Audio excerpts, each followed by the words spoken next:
Fala pessoal, Spider aqui novamente. Nesse vídeo vamos continuar a série sobre o sistema imune e a gente está abordando sobre as características e diferenças entre as respostas imunes inatas e adquiridas. Quer saber mais sobre como é a imunidade adquirida, quais são as suas características? Então cola comigo que logo após a vinheta a gente já começa. Vamos lá!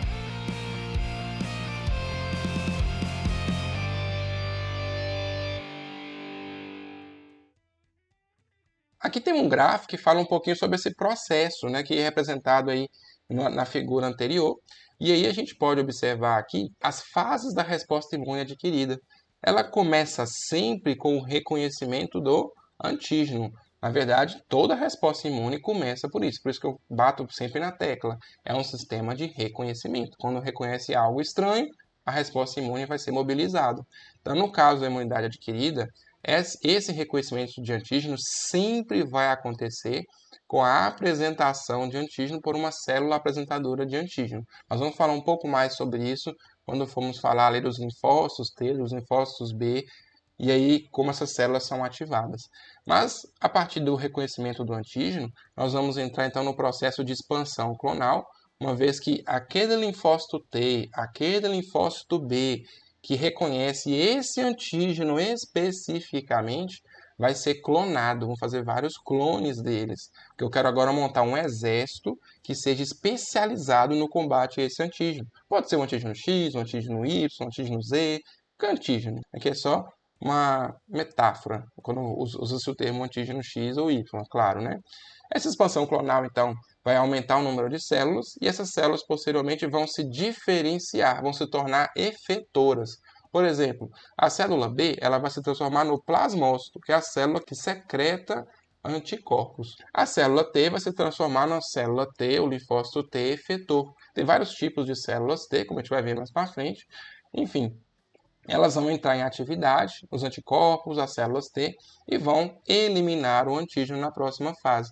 Repara que nesse momento você está aqui no ápice da concentração de elementos da resposta imune adquirida, de anticorpos, de células T. Com a eliminação do antígeno e a ausência desse antígeno e a presença do antígeno é o que causa a estimulação inicial para a resposta imune, então os estímulos para promover a resposta imune diminuem, logo a produção e a atividade dessas células também acaba reduzindo.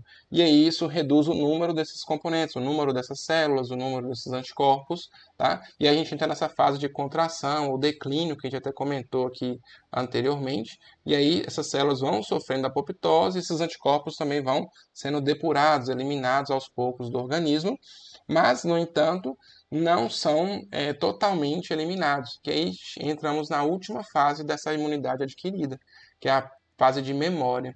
Aí ele é especial, né, na imunidade adquirida, porque temos células de memória, células B, células T de memória, que são sobreviventes dessa fase de declínio, e aí essas células ficam ali no nosso organismo, muitas vezes indefinidamente, né, para quando houver uma nova exposição a esse antígeno, essas células sejam rapidamente mobilizadas para fazer aquela, por exemplo, aquela resposta mais potente, característica da memória imunológica.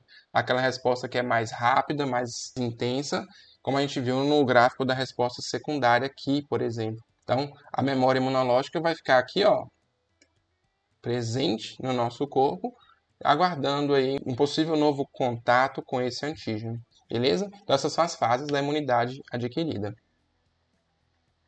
Bom, mas nem tudo são flores, né? A gente fala muita coisa bacana da imunidade adquirida, mas ela também é associada a várias doenças. Então, a gente tem aqui as hipersensibilidades. O que seriam essas hipersensibilidades? Também vou deixar um videozinho aqui onde a gente aborda especificamente essas alterações da resposta imune que são patológicas, geram de fato doenças, né? Então, as mais famosas hipersensibilidades vão ser as alergias de fato. Então, quem tem alergia aí sabe do que eu estou falando. São doenças muitas vezes irritantes, né, graves e são sempre inflamatórias. Então você pode ter, por exemplo, aqui um antígeno inócuo que causa uma alergia, uma poeira.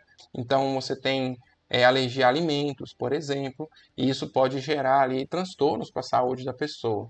Mas além dos processos alérgicos, as hipersensibilidades podem contribuir para o desenvolvimento das doenças autoimunes, por exemplo. Então você pode ter uma doença autoimune, por exemplo, lúpus, você pode ter um diabetes mellitus decorrente de uma doença, decorrente de uma reação autoimunitária.